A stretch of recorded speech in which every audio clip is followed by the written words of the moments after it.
대법원 2025년 6월 5일 선고 2023-232-526 판결 사건명 대여금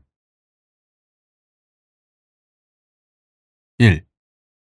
민법 제126조의 표현 대리의 성립 요건 사수를 써서 대리 행위의 표시를 하지 아니하고 단지 본인의 성명을 모용하여 자기가 마치 본인인 것처럼 기망하여 본인 명의로 직접 법률 행위를 한 경우 민법 제126조의 표현 대리 법리가 유추 적용되는지 여부 한정 적극 민법 제126조의 표현 대리는 대리인이 본인을 위한다는 의사를 명시적 또는 묵시적으로 표시하거나 대리 의사를 가지고 권한 외의 행위를 하는 경우에 성립한다.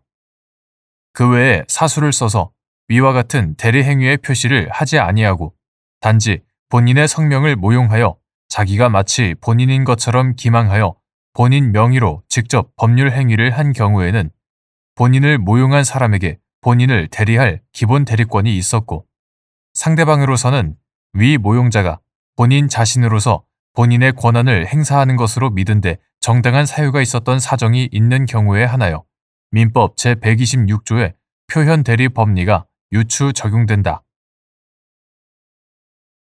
2.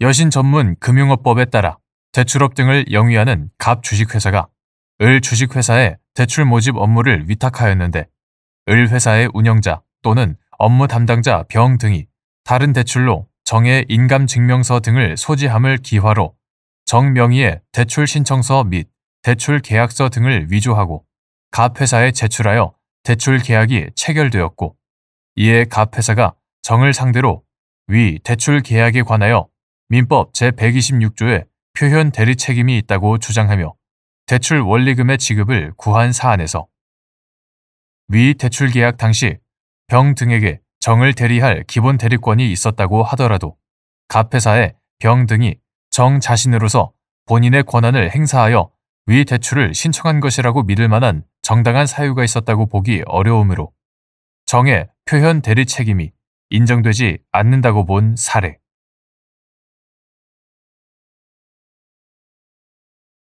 대법원 2025년 6월 5일 선고 2024-202-652 판결 사건명 주주 지위 확인 등 1. 주주 명부상 주주가 회사에 대하여 주주권 확인을 구한 경우 주주 명부상 주주라는 이유만을 들어 확인의 이익이 없다고 할 수 있는지 여부 소극 및 이 경우 확인의 이익이 인정되는지 판단하는 방법 확인의 소는 원고의 권리 또는 법률상의 지위에 현존하는 불안, 위험이 있고 확인 판결을 받는 것이 그 분쟁을 근본적으로 해결하는 유효적절한 수단인 경우에 허용된다. 특별한 사정이 없는 한 주주 명부에 적법하게 주주로 기재되어 있는 자는 회사에 대한 관계에서 그 주식에 관한 의결권 등 주주권을 행사할 수 있고 회사 역시 주주 명부상 주주 외에 실제 주식을 인수하거나 양수하고자 하였던 자가 따로 존재한다는 사실을 알았든 몰랐든 간에 주주 명부상 주주의 주주권 행사를 부인할 수 없으며 주주 명부에 기재를 마치지 아니한 자의 주주권 행사를 인정할 수도 없다. 그러나 상법은 주주 명부의 기재를 회사에 대한 대항 요건 제337조 제1항 대항 요건으로 정하고 있을 뿐 주식 이전의 효력 발생 요건으로 정하고 있지 않으므로 명의 개서가 이루어졌다고 하여 무권리자가 주주가 되는 것은 아니고 명의 개서가 이루어지지 않았다고 해서 주주가 그 권리를 상실한 것도 아니다. 이와 같이 주식의 소유권 귀속에 관한 권리 관계와 주주의 회사에 대한 주주권 행사 국면은 구분되는 것이고 회사와 주주 사이에서 주주권의 귀속이 다투어지는 경우 역시 주식의 소유권 귀속에 관한 권리 관계로서 회사에 대한 주주권의 행사와는 별도로 판단되어야 한다. 따라서 회사가 주주 명부상 주주에 대하여 그 주주권의 귀속을 부인할 가능성이 없다고 단정할 수 없으므로 주주 명부상 주주라는 이유만을 들어 회사에 대하여 주주권 확인을 구할 이익이 없다고 할 수 없다.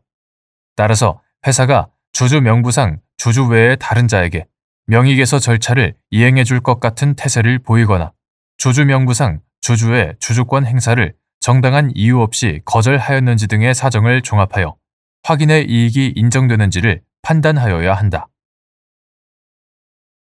2.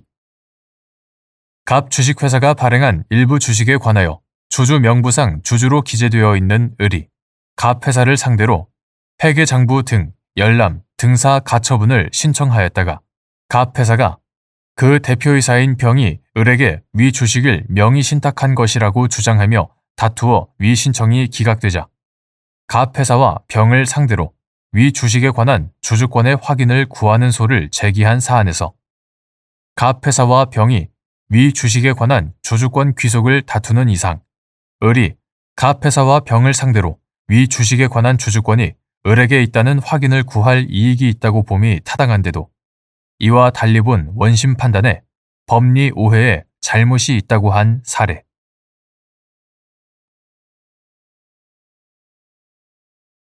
대법원 2025년 6월 5일 선고 2024-296763 판결 사건명 소유권 이전 등기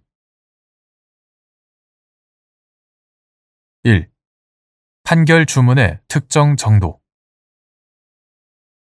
판결의 주문은 명확해야 하고 그 자체로 내용이 특정될 수 있어야 하므로 어떠한 범위에서 당사자의 청구를 인용하고 배척한 것인가를 그 이유와 대조하여 짐작할 수 있을 정도로 표시하고 집행에 의문이 없을 정도로 명확히 특정해야 한다.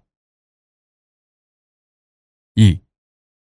여러 사람이 한 필지인 토지의 각 특정 부분을 점유, 사용하기로 약정하되 편의상 토지 전체에 관하여 공유 지분 등기를 마친 구분 소유적 공유 관계에서 특정 부분 소유를 주장하는 자가 그 부분에 관한 전체 지분 소유권 이전 등기를 마치기 위해서는 다른 공유자를 상대로 명의신탁 해지를 원인으로 한 지분 이전 등기를 청구하면 되는지 여부. 적극. 여러 사람이 한 필지인 토지의 각 특정 부분을 점유, 사용하기로 약정하되 편의상 그 토지 전체에 관하여 공유 지분 등기를 마친 구분 소유적 공유 관계에서 특정 부분 소유를 주장하는 자가 그 부분에 관한 전체 지분 소유권 이전 등기를 마치기 위해서는 그 부분에 관하여 신탁적으로 지분 등기를 가지고 있는 다른 공유자를 상대로 명의신탁 해지를 원인으로 한 지분 이전 등기를 청구하면 된다. 3. 상호 명의신탁 등기에 의해 이른바 구분 소유적 공유 관계에 있는 토지에 관하여 공유자인 갑이 다른 공유자인 국가를 상대로 명의신탁을 해지한다며 위 토지 중 갑이 배타적으로 점유, 사용하고 있는 부분에 관한 지분 이전 등기 절차의 이행을 구하는 소를 제기하자 제1심 판결이 국가는 갑에게 명의신탁 해지를 원인으로 한 지분 이전 등기 절차를 이행할 의무가 있다고 판단하면서 주문에 국가는 갑에게 갑이 구분, 특정하여 소유하는 부분에 관하여 국가 지분 전부를 이전할 것을 명시함과 아울러 이전을 명하는 국가 지분 기재 옆에 괄호 안에 위 토지에 대한 국가 지분 중 갑이 구분, 특정하여 소유하는 부분의 면적에 상응하는 환산 지분을 병기한 사안에서 위 주문은 판결 주문으로서의 명확성을 갖추었다고 볼 수 없다고 한 사례.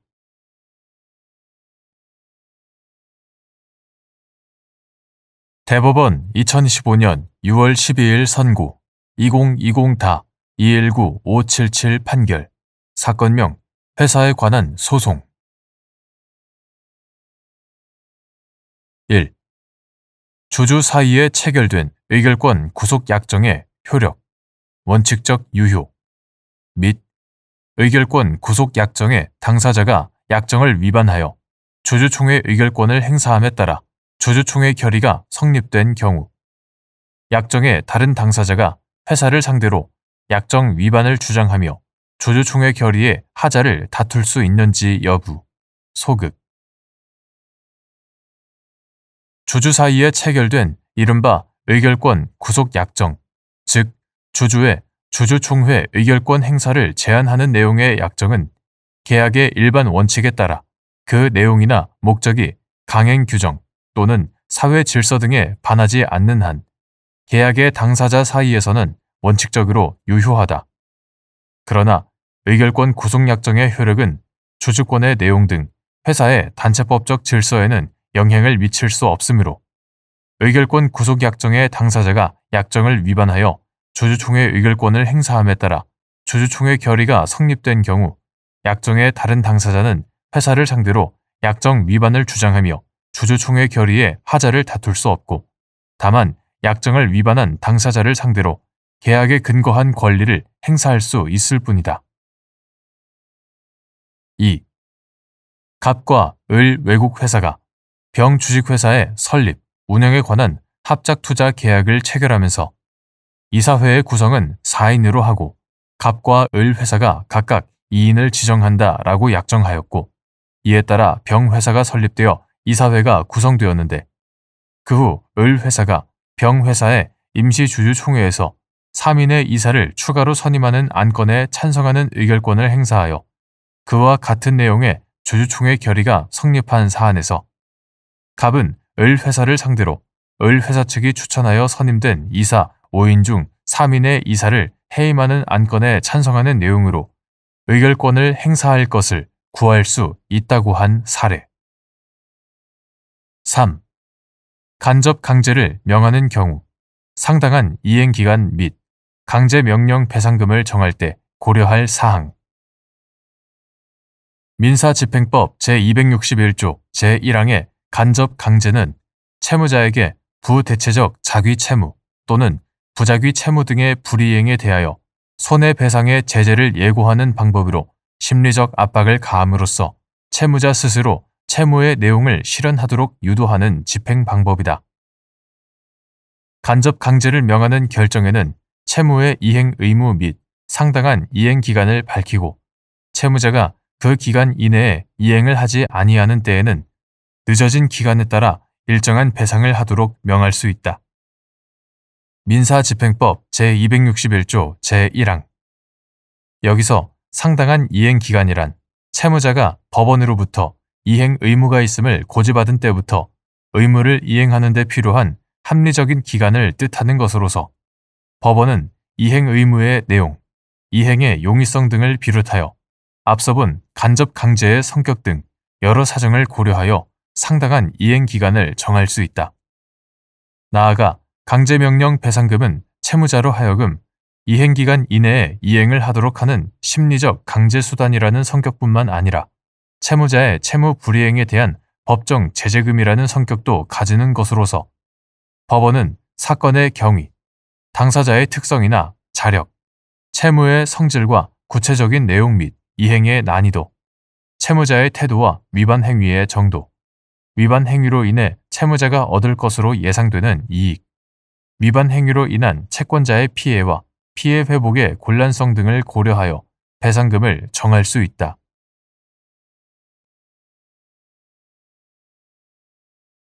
대법원 2025년 6월 12일 선고 2024-216743 판결 사건명 주주대표 소송.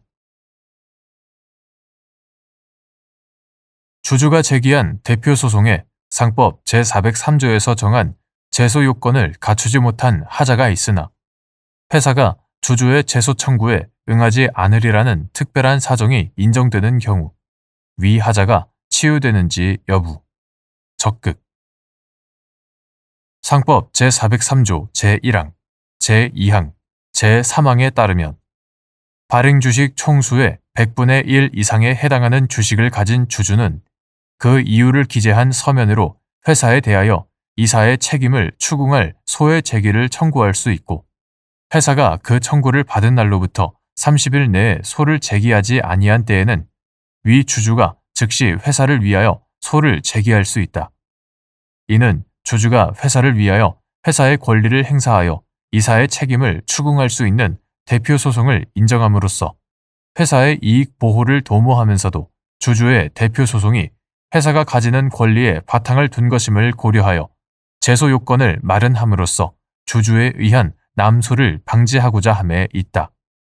따라서 상법 제403조 제1항, 제2항, 제3항에서 규정하는 주주의 대표 소송이 제소 요건을 갖추지 못한 채 소가 제기되었다고 하더라도 주주로부터 소의 제기를 청구받은 회사가 이사의 책임을 추궁할 소를 제기하지 않을 의사를 명시적으로 밝히는 등 주주의 제소 청구에 응하지 않으리라는 특별한 사정이 인정된다면 이러한 경우까지 그 주주 대표 소송이 부적법하다고 보는 것은 소송 경제의 반함으로 그 하자가 치유된다고 봄이 타당하다.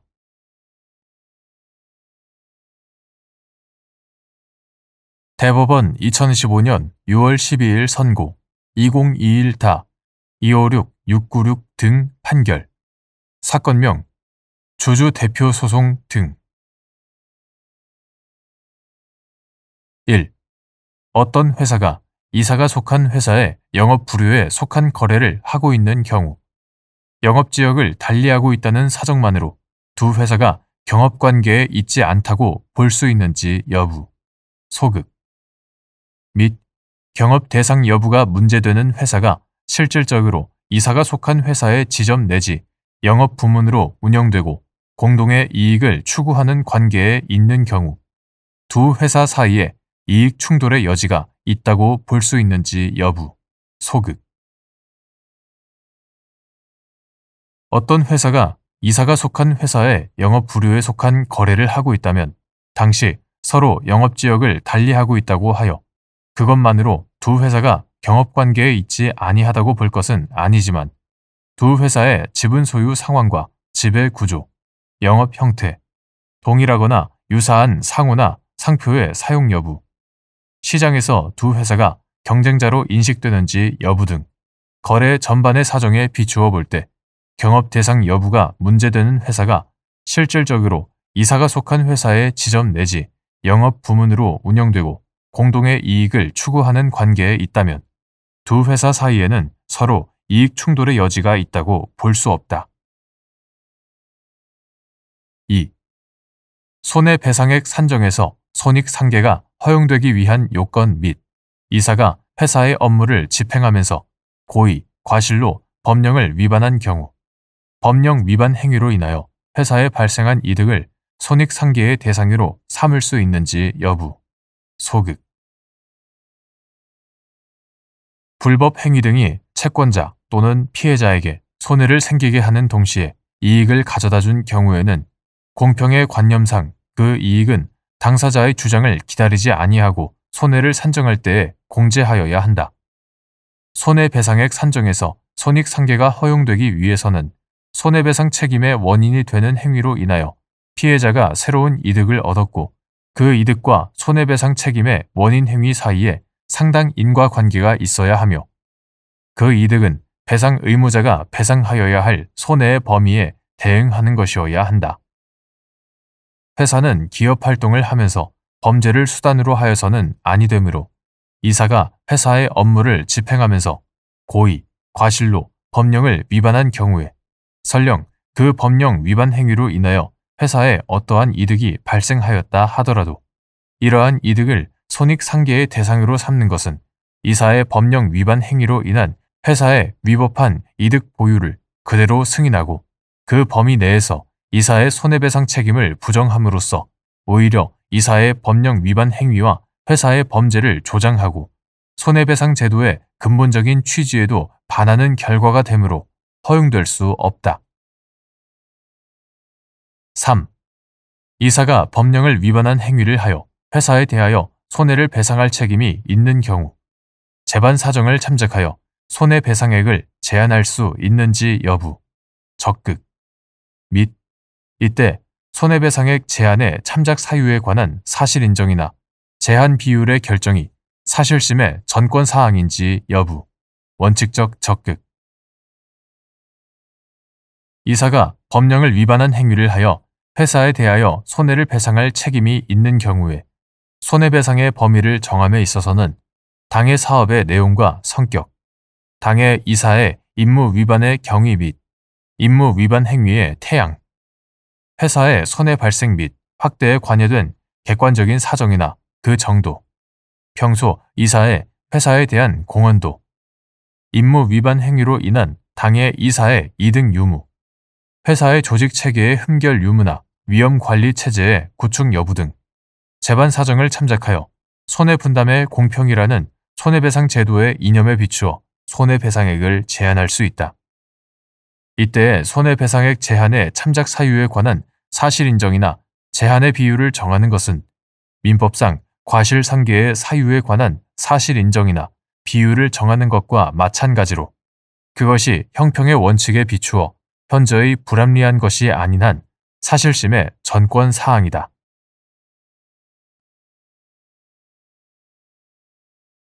대법원 2025년 6월 12일 선고 2022-247378 판결 사건명 구상금 등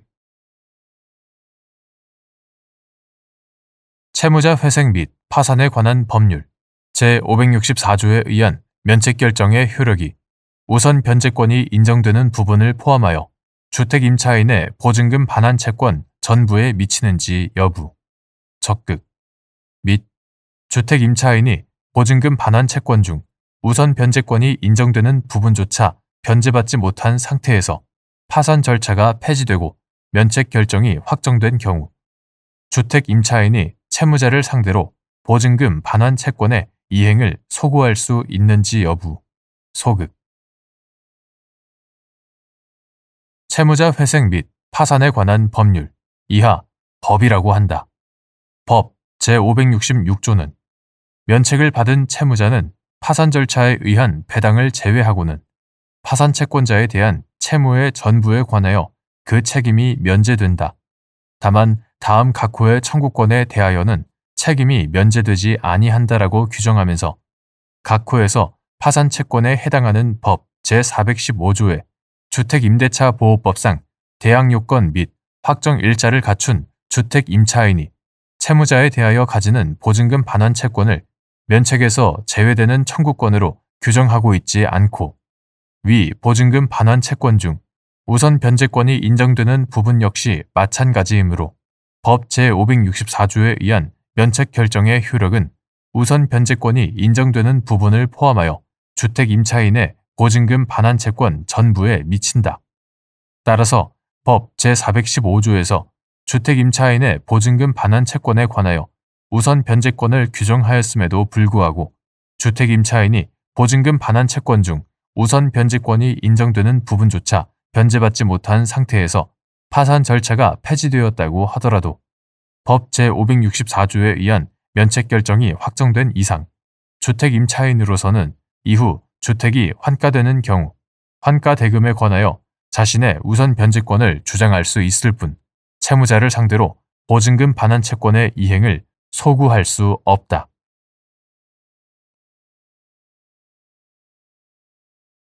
대법원 2025년 6월 12일 선고 2022-279788 판결 사건명 손해배상 국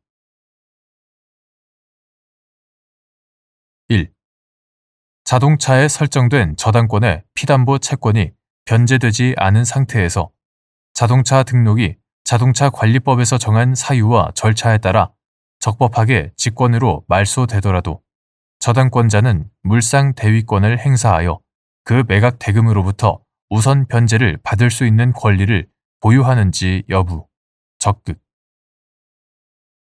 자동차가 양도 등의 사정으로 다시 그에 관한 자동차 등록이 이루어지고 자동차관리법 제6조에 따라 제3자에게 소유권이 귀속되는 경우 저당권의 피담보 채권액 범위 내에서 목적물인 자동차의 교환 가치를 지배하고 있다가 저당권을 상실하는 손해를 입게 되는지 여부, 적극. 자동차에 설정된 저당권의 피담보 채권이 변제되지 않은 상태에서 자동차 등록이 자동차관리법에서 정한 사유와 절차에 따라 적법하게 직권으로 말소되더라도 자동차 등 특정 동산 저당법 제12조에 따라 준용되는 물상 대위에 관한 민법 제342조, 제370조의 규정 취지상 저당권의 효력은 저당권의 실질적 대위물인 자동차의 차체에 미치므로 저당권자는 물상 대위권을 행사하여 그 매각 대금으로부터 우선 변제를 받을 수 있는 권리를 보유한다. 그러나 해당 자동차가 양도 등의 사정으로 다시 그에 관한 자동차 등록이 이루어지고 자동차관리법 제6조에 따라 제3자에게 소유권이 귀속되면 그때에는 저당권 설정자의 재산으로부터 이탈하게 되므로 저당권자는 해당 자동차에 관하여 자동차 등 특정 동산 저당법 제12조, 민법 제342조, 제370조에 따른 권리를 더 이상 행사할 수 없게 된다. 따라서 이러한 경우 자동차 저당권자로서는 저당권의 피담보 채권액 범위 내에서 목적물인 자동차의 교환 가치를 지배하고 있다가 저당권을 상실하는 손해를 입게 된다. 2. 자동차 관리법이 정한 사유와 절차에 따라 자동차 등록이 적법하게 직권으로 말소된 경우 자동차에 등록되어 있던 가압류는 효력이 소멸하는지 여부, 적극. 그 후 자동차가 신규 등록 등의 사유로 가압류 채무자의 재산에서 이탈된 경우 가압류 채권자는 그로 인해 손해를 새로 입었다고 볼 수 있는지 여부, 소극. 자동차 관리법이 정한 사유와 절차에 따라 자동차 등록이 적법하게 직권으로 말소된 경우 자동차에 등록되어 있던 가압류는 효력이 소멸되고 자동차의 차체에 가압류의 효력이 미친다고 보기도 어렵다. 이처럼 자동차 등록이 적법하게 직권 말소된 때에는 그때부터 가압류 채권자에게 해당 자동차에 대해 잔존하는 권리가 있다고 보기 어려우므로 그 후 해당 자동차가 신규 등록 등의 사유로 가압류 채무자의 재산에서 이탈되었더라도 가압류 채권자는 그로 인해 어떠한 손해를 새로 입었다고 볼 수 없다. 3. 국가 또는 지방자치단체 소속 공무원의 직무상 의무 위반으로 국가가 배상 책임을 지는 경우에 직무상 의무의 내용 및 직무상 의무 위반과 손해의 발생 사이에 상당 인과관계가 있는지 판단하는 기준. 국가 또는 지방자치단체 소속 공무원에게 부과된 직무상 의무의 내용이 단순히 공공 일반의 이익을 위한 것이거나 행정기관 내부의 질서를 규율하기 위한 것이 아니고 전적으로 또는 부수적으로 사회 구성원 개인의 안전과 이익을 보호하기 위하여 설정된 것이라면 공무원이 그와 같은 직무상 의무를 위반함으로 인하여 피해자가 입은 손해에 대하여는 상당 인과관계가 인정되는 범위 내에서 국가 또는 지방자치단체가 배상 책임을 진다. 이때 상당 인과관계의 유무를 판단함에 있어서는 일반적인 결과 발생의 개연성은 물론 직무상 의무를 부과하는 법령, 기타 행동규범의 목적, 그 수행하는 직무의 목적 내지 기능으로부터 예견 가능한 행위 후의 사정, 가해 행위의 태양 및 피해의 정도 등을 종합적으로 고려하여야 한다. 4. 자동차관리법 제13조 제10항 자동차 등록규칙 제27조 제3항의 목적과 취지 자동차 등록 업무를 담당하는 공무원이 직무상 의무를 위반하여 말소 등록 당시 자동차에 설정되어 있던 저당권의 피담보 채권이 소멸되었음을 증명하는 서류를 확인하지 않은 채 제3자에게 해당 자동차에 대한 등록을 마친 경우 직무상 위반 행위와 저당권자가 입은 저당권 상실의 손해 사이에 상당 인과관계가 있는지 여부, 적극, 및 그 등록 업무를 담당한 공무원이 속한 지방자치단체의 배상 책임을 인정할 수 있는지 여부, 적극. 자동차관리법 제13조 제10항 자동차 등록규칙 제27조 제3항의 목적과 취지는 자동차 말소 등록을 악용하여 자동차에 설정된 저당권 등의 권리관계도 외형상 소멸되도록 한 뒤 차량을 다시 등록하여 판매하는 경우 여신금융회사 등 채권자의 부실채권이 증가하고 자동차 매매 시장의 투명성도 저해되는 결과가 발생하기 때문에 이를 방지하기 위해 각 관할 관청에 말소 등록 당시 이해관계인의 권리관계를 확인하여 해당 자동차에 대한 등록 전에 그 권리관계의 소멸에 관한 증명 서류를 확인할 의무를 부과하고자 함에 있다. 따라서 자동차 등록 업무를 담당하는 공무원으로서는 위와 같은 법령의 규정에 따라 말소 등록 당시 이해관계인에 대한 권리관계가 소멸되었음을 증명하는 서류를 등록 신청인으로부터 제출받아 확인할 의무가 있고, 이러한 직무상 의무는 단순히 공공 일반의 이익을 위한 것이거나 행정기관 내부의 질서를 규율하기 위한 것이 아니라 전적으로 또는 부수적으로 사회 구성원 개인의 안전과 이익을 보호하기 위하여 설정된 것이다. 따라서 자동차 등록 업무를 담당하는 공무원이 그 직무상 의무를 위반하여 말소 등록 당시 자동차에 설정되어 있던 저당권의 피담보 채권이 소멸되었음을 증명하는 서류를 확인하지 않은 채 제3자에게 해당 자동차에 대한 등록을 마친 경우에는 그 직무상 위반 행위와 저당권자가 입은 저당권 상실의 손해 사이에 상당 인과관계가 인정된다고 보아야 하므로 그 등록 업무를 담당한 공무원이 속한 지방자치단체의 배상 책임을 인정할 수 있다.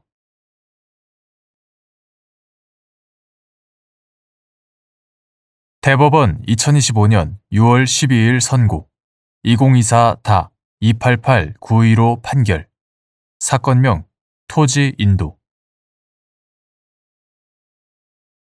1. 지역권의 효력 범위 지역권자는 일정한 목적을 위하여 타인의 토지, 이하 승역지라 한다. 승역지를 자기 토지, 이하 요역지라 한다. 승역지를 요역지의 편익에 이용할 권리가 있다.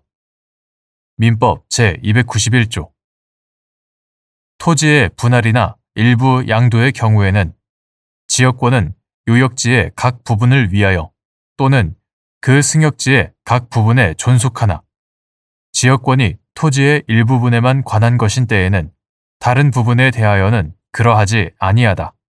민법 제293조 제2항 2. 지역권 설정 계약이 있는 경우 지역권자가 승역지를 요역지의 편익에 이용할 때 요역지의 편익과 이용 방법의 구체적인 내용은 그 약정에 따라 결정되는지 여부, 적극. 지역권자가 승역지를 요역지의 편익에 이용할 때 요역지의 편익과 이용 방법의 구체적인 내용은 지역권 설정 계약이 있다면 그 약정에 따라 결정된다. 3. 갑 주식회사가 자신의 임야에 을의 임야를 위한 지역권을 설정하였는데 을이 갑회사의 임야를 사실상 독점적, 배타적으로 점유, 사용하자 갑회사가 을을 상대로 지역권 설정 계약상의 의무를 위반하였다는 이유로 부당 이득 반환 및 불법 행위에 따른 손해배상 등을 구한 사안에서 지역권 설정 계약의 구체적인 내용을 전혀 확인할 수 없다는 이유로 갑회사의 임야에 관한 지역권 설정 계약 해지 주장을 배척하고 을이 지역권이 설정된 임야 전체에 대한 적법한 점유 권한을 가지고 있다는 전제에서 갑회사의 임야에 관한 부당이득 반환 및 불법 행위에 따른 손해배상 청구 역시 모두 배척한 원심 판단에 법리 오해 등의 잘못이 있다고 한 사례. 4. 물건에 대한 점유의 의미와 판단 기준 임야에 대한 관리나 이용의 이전이 있는 경우 점유의 이전이 있었다고 볼 수 있는지 여부, 적극. 물건에 대한 점유란 사회관념상 어떤 사람의 사실상의 지배에 있다고 보여지는 객관적 관계를 말하는 것이다. 사실상의 지배에 있다고 하기 위하여는 반드시 물건을 물리적, 현실적으로 지배하는 것만을 의미하는 것이 아니고 물건과 사람과의 시간적, 공간적 관계와 본권 관계, 타인 지배의 배제 가능성 등을 고려하여 사회관념에 따라 한목적적으로 판단하여야 한다. 특히 임야에 대한 점유의 이전이나 점유의 계속은 반드시 물리적이고 현실적인 지배를 요한다고 볼 것은 아니고 관리나 이용의 이전이 있으면 점유의 이전이 있었다고 보아야 한다.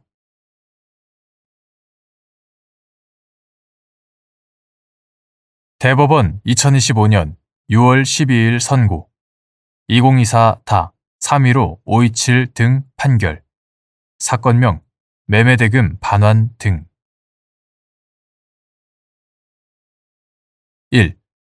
승소 확정 판결을 받은 당사자가 전 소의 상대방을 상대로 다시 동일한 청구의 소를 제기하는 경우 후소의 권리 보호에 이익이 있는지 여부, 소극.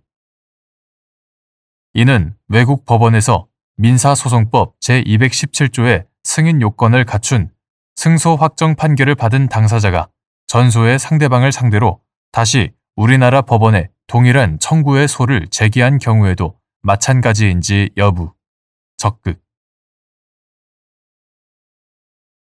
승소 확정 판결을 받은 당사자가 전소의 상대방을 상대로 다시 승소 확정 판결의 전소와 동일한 청구의 소를 제기하는 경우 후소는 권리 보호에 이익이 없어 부적법하고 이는 외국 법원에서 민사소송법 제217조의 승인 요건을 갖춘 승소 확정 판결을 받은 당사자가 전소의 상대방을 상대로 다시 우리나라 법원에 동일한 청구의 소를 제기한 경우에도 같다.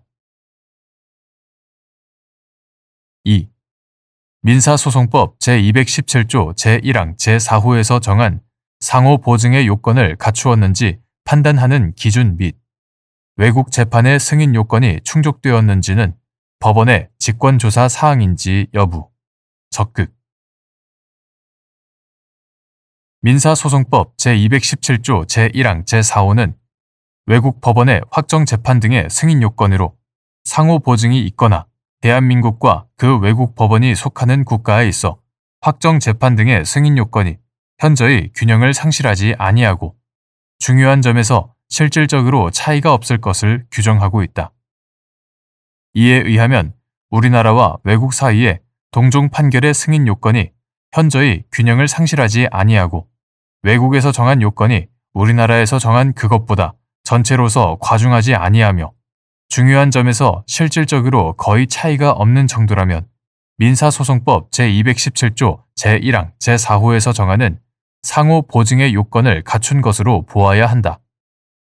이러한 상호 보증은 외국의 법령, 판례 및 관례 등에 의하여 승인 요건을 비교하여 인정되면 충분하고 반드시 당사국과 조약이 체결되어 있을 필요는 없으며 해당 외국에서 구체적으로 우리나라의 같은 종류의 판결을 승인한 사례가 없다고 하더라도 실제로 승인할 것이라고 기대할 수 있을 정도이면 충분하다.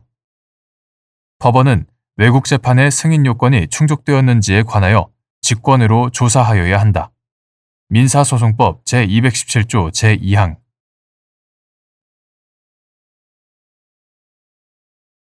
대법원 2025년 6월 12일자 2024 마 8320 결정. 사건명 파산 선고. 파산 선고 결정에 대한 즉시 항고가 제기된 이후 회생 절차 개시 결정이 있는 경우 즉시 항고 절차가 중지되는지 여부, 적극.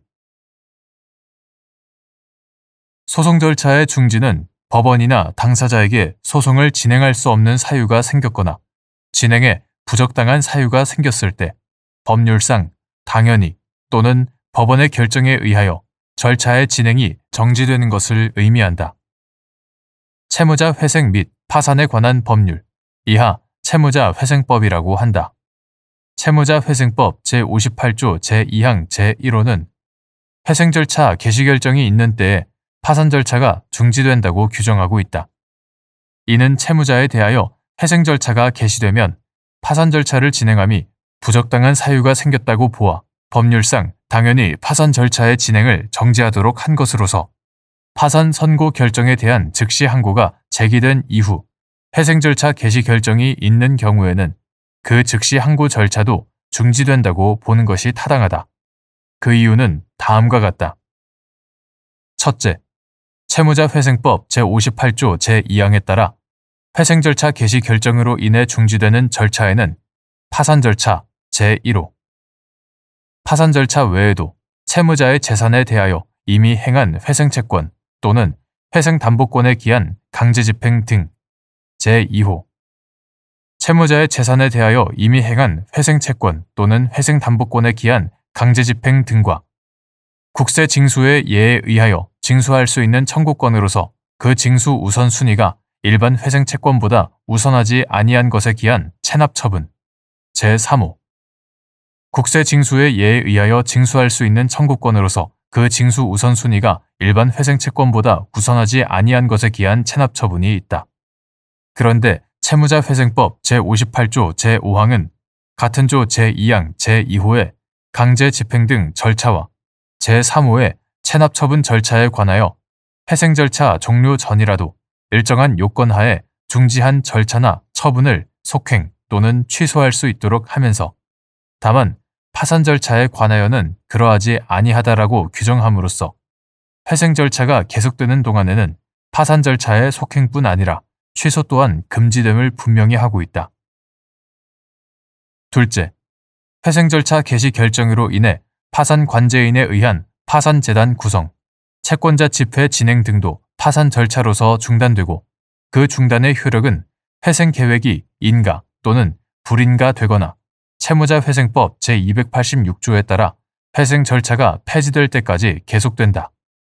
따라서 회생 절차 개시 결정으로 인해 파산 절차가 중지된 이후 회생계획 인가 결정이나 회생계획 불인가 결정 또는 채무자회생법 제286조에 따른 회생 절차 폐지 결정이 있기 전에 파산 선고 결정을 취소할 필요성이 크지 않다. 셋째, 파산 선고를 받은 채무자에 대하여 회생 절차가 개시된 다음 회생계획 인가 결정이 있으면 이로써 중지되었던 파산 절차는 효력을 잃지만 채무자회생법 제256조 제1항 중지되었던 파산 절차는 효력을 잃지만 그 후에 회생 절차 폐지 결정이 확정되면 법원은 그 채무자에게 직권으로 파산을 선고해야 하고 채무자회생법 제6조 제8항 파산 선고를 받지 않은 채무자에 대하여 회생계획 인가가 있은 후 회생 절차 폐지 결정이 확정된 경우 일정한 요건이 충족되면 법원은 그 채무자에게 직권으로 파산을 선고해야 한다. 채무자회생법 제6조 제1항 채무자에 대하여 회생 절차가 개시된 다음 회생계획 불인가 결정이 있거나 또는 회생계획 인가 결정 없이 채무자회생법 제286조에 따라 회생 절차가 폐지되면 파산 선고를 받은 채무자에 대한 기왕의 파산 절차는 속행되고 채무자회생법 제7조 제1항 파산 선고를 받지 않은 채무자에 대하여는 법원이 일정한 요건 하에 파산을 선고할 수 있다. 채무자회생법 제6조 제2항 이와 같이 채무자회생법은 청산형 절차인 파산 절차보다 재건형 절차인 회생 절차를 우선하면서도 소송 경제적 관점에서 기왕의 파산 절차와의 연속성과 효율성을 도모하고 있다. 파산은 선고를 한 때부터 효력이 생기고 채무자회생법 제311조 파산 신청에 관한 재판에 대한 즉시 항고는 집행정지의 효력이 없으므로 채무자회생법 제316조 제3항 제1항 파산 선고 결정에 대한 즉시 항고가 제기되더라도 파산 관제인에 의한 파산재단 구성, 채권자 집회 진행 등 파산 절차는 계속된다. 그런데 회생 절차 개시 결정이 있은 후 회생 절차가 종료되기 전에 파산 선고 결정에 대한 항고심에서 파산 선고 결정을 취소하고 파산 신청을 기각하는 것이 허용된다면 이후에 회생 절차에서 회생 계획이 불인가 되거나 회생 계획 인가 결정 없이 회생 절차가 폐지되는 경우에 원래대로라면 속행될 수 있었던 기왕의 파산 절차가 모두 무익하게 되어 소송 경제에 반할 뿐만 아니라 기왕의 파산 선고에 이해관계를 가진 사람의 신뢰 역시 보호받지 못하는 결과가 된다.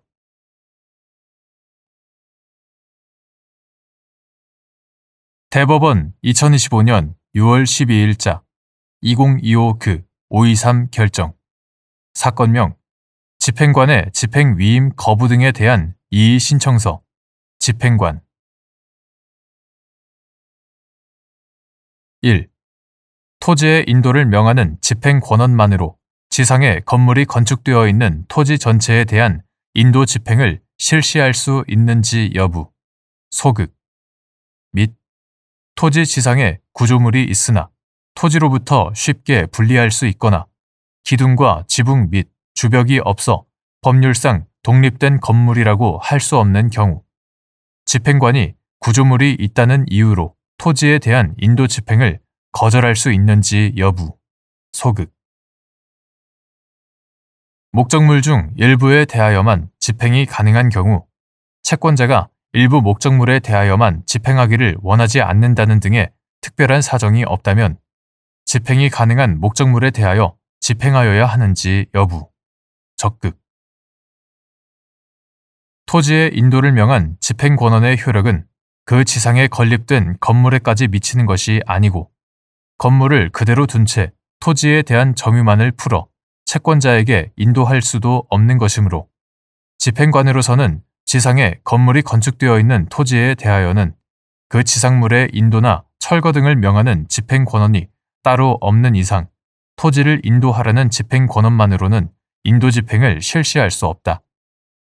그런데 그 토지 지상에 구조물이 있다고 하여도 토지로부터 쉽게 분리할 수 있거나 기둥과 지붕 및 주벽이 없어 법률상 독립된 건물이라고 할 수 없다면 그 구조물은 토지의 정착물인 건물이 아니라 강제 집행의 목적물이 아닌 동산에 불과하므로 집행관으로서는 구조물을 제거하여 채무자에게 인도하여야 하고 민사집행법 제258조 제3항 위 구조물이 있다는 이유로 토지에 대한 인도 집행을 거절할 수는 없다. 이와 같이 목적물 중 일부에 대하여만 집행이 가능한 경우 채권자가 그 일부 목적물에 대하여만 집행하기를 원하지 않는다는 등의 특별한 사정이 없는 한 집행이 가능한 목적물에 대하여 집행하여야 한다. 따라서 토지의 인도를 명한 집행권원으로 집행행위를 할 때 토지 지상에 구조물이 있다면 토지의 정착물인 건물에 해당하는지 아닌지를 먼저 살펴 건물에 해당한다면 그 건물에 대하여는 인도 집행을 할 수 없고 그렇지 않다면 강제 집행을 실시하여 이를 제거한 후 채무자에게 인도하면 된다.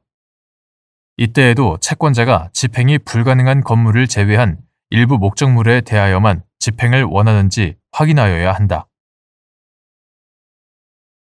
2. 토지 인도 집행 장소에 집행 권원에 표시되지 않은 제시외 건물이 있는 경우 그것이 토지의 정착물이 아니라 동산에 불과하다면 이를 포함한 토지 전체를 인도 집행의 대상으로 삼아야 하는지 여부, 적극.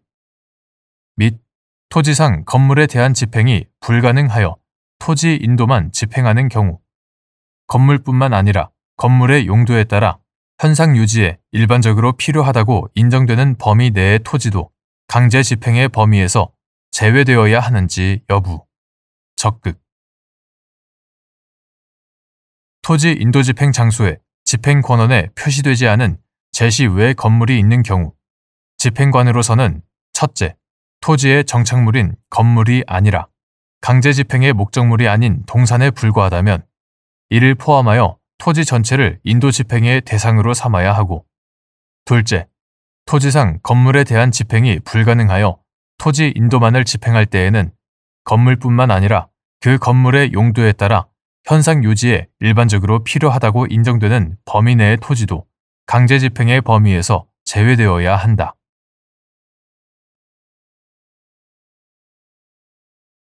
대법원 2025년 6월 12일 선고 2025다 209645 판결 사건명 임금 1. 근로자가 제3자에게 임금 수령을 위임하거나 대리하게 하는 법률 행위의 효력 원칙적 무효 근로자 본인이 직접 수령할 수 없는 사정에 상당한 이유가 있는 경우 예외적으로 사자에 의한 임금의 수령이 가능한지 여부, 적극 및 사회통념상 근로자 본인에게 지급하는 것과 동일시되는 사람 또는 근로자 본인에게 그대로 전달할 것이 확실하다고 판단되는 사람이 임금을 수령할 때에만 그를 사자로 보아야 하는지 여부, 적극 그를 사자로 보아야 하는지 여부와 이에 해당하는지는 엄격하게 판단하여야 하는지 여부. 적극. 임금은 통화로 직접 근로자에게 그 전액을 지급하여야 한다. 다만 법령 또는 단체 협약에 특별한 규정이 있는 경우에는 임금의 일부를 공제하거나 통화 이외의 것으로 지급할 수 있다.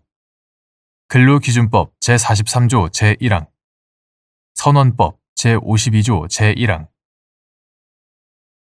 이렇게 임금을 직접 지급하도록 하는 취지는 임금이 확실하게 근로자 본인에게 지급되도록 하여 그의 자유로운 처분에 맡기고 근로자의 생활을 보장하려는 데 있고, 통화 지급의 원칙이나 전액 지급의 원칙과 달리 직접 지급의 원칙은 법령 또는 단체 협약에 의한 예외가 인정되지 아니한다.